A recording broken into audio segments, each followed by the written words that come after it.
The solicitor's office smelled like carpet cleaner and old paper. I remember that detail clearly, the way the smell hit me when I walked in and how out of place I felt in my good coat, the one I'd last worn to my father's funeral 11 years before. It was a Thursday. March 14th. My mother had been buried the previous afternoon, and I was sitting in a beige chair in Hartley and Moore Solicitors on Crewe Road, holding a paper cup of water I hadn't touched, waiting to hear what I already believed I knew. I had no reason to think otherwise. None at all. What I didn't understand yet, what I wouldn't piece together until I was standing in my brother's driveway 2 weeks later, shaking, was that the document I was about to receive had been signed by a woman who could no longer reliably remember what day of the week it was. The solicitor's name was David Hartley. He was maybe 55, careful in the way people are when they're about to deliver something they've delivered before and have never found a clean way to do it. He said my mother's name, Patricia and Callow, and then he said the words amended in full and I heard them, but they didn't land. Not immediately. He slid a document across the desk. I looked at the date in the top right corner. February 19th, 9 days before she died. My mother's name was Patricia. Everyone called her Pat. She had lived in the same semi-detached house on Birchwood Close in Nantwich since 1987, the year I turned 4. My brother, Gareth, was 7 years older than me. He'd left for Leeds at 18 and come back only when it suited him, Christmas sometimes, milestone birthdays, the occasions that made a good photograph. I don't say that with bitterness. I say it because it's simply what happened, and the shape of it matters. In 2017, our mother was diagnosed with early-stage vascular dementia. She was 71. My father was already gone. I was 34, living 40 minutes away in Shrewsbury, working part-time as a practice manager at a GP surgery. I had a flat. I had a life I was building quietly and at my own pace. Then I got the call from her GP, and within 3 months I had given up the flat, moved into a rented room 4 streets from Birchwood Close, and reduced my hours to 3 days a week.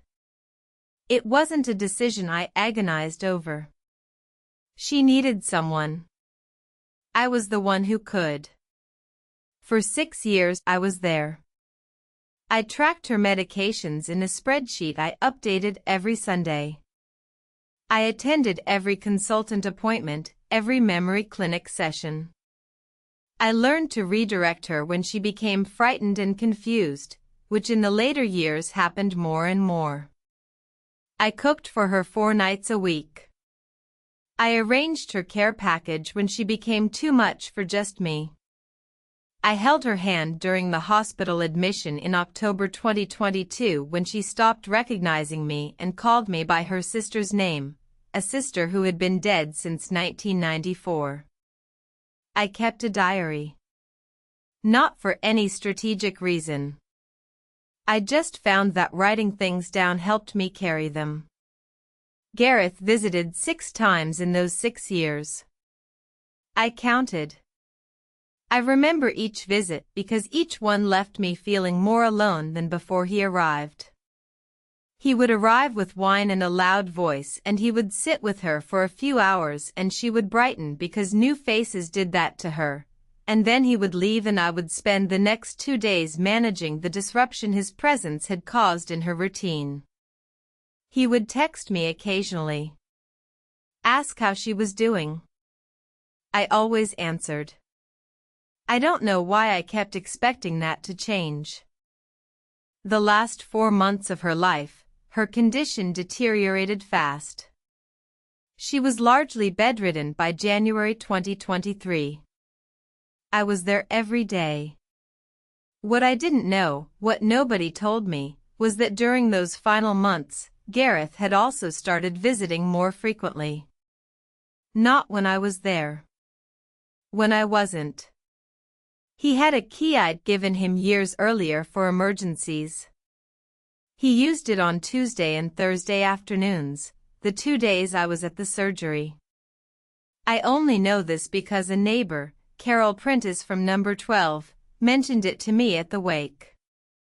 She said she was glad he'd been coming by too. She said it in the way you say something you assume the other person already knows. And then I found out.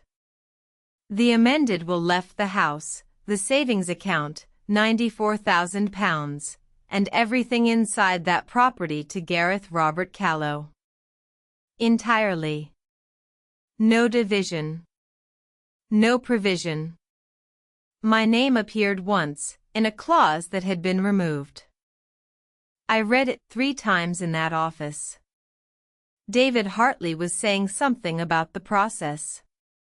About the solicitor who had attended the signing. I asked who that solicitor was. He told me it was a firm in Crewe. Not his firm. A firm I'd never heard of. I asked him how a woman with a documented dementia diagnosis had been assessed as having testamentary capacity 9 days before her death. He said he wasn't able to speak to that. I put the document down on the desk. I picked up my paper cup of water. I drank it. I stood up. I thanked him. I walked out. I sat in my car for 45 minutes before I could drive. I called Gareth that evening. He answered on the second ring, which surprised me. His voice was measured in a way that voices are when someone has been waiting for a call and has prepared for it. I told him I'd been to the solicitor. He said he knew. I asked him to explain to me what had happened. He said Mum had wanted to make changes. He said she'd expressed wishes to him that she hadn't felt comfortable expressing to me. I asked him what that meant. He said she felt I'd taken over. That I'd made her feel like a burden in her own home. I remember the particular quality of silence that followed that sentence. The way it felt like a room with all the air removed. I told him that I had a 6-year care diary. That every appointment, every medication change, every incident and every good day was written in it with a date and a time. That I had 6 years of correspondence with her GP, her consultants, her care coordinator. I told him I had WhatsApp messages from him asking me to handle things, update him, make decisions, because he trusted me. I told him I had a neighbor who had watched him let himself into that house on Tuesday and Thursday afternoons for the last 4 months of our mother's life. And then I said his name. I said, Gareth.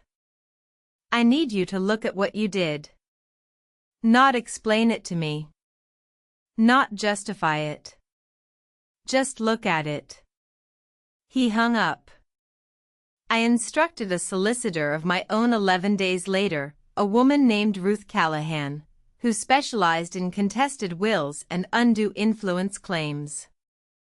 She read my care diary and said it was the most comprehensive document of its kind she'd seen outside a professional setting.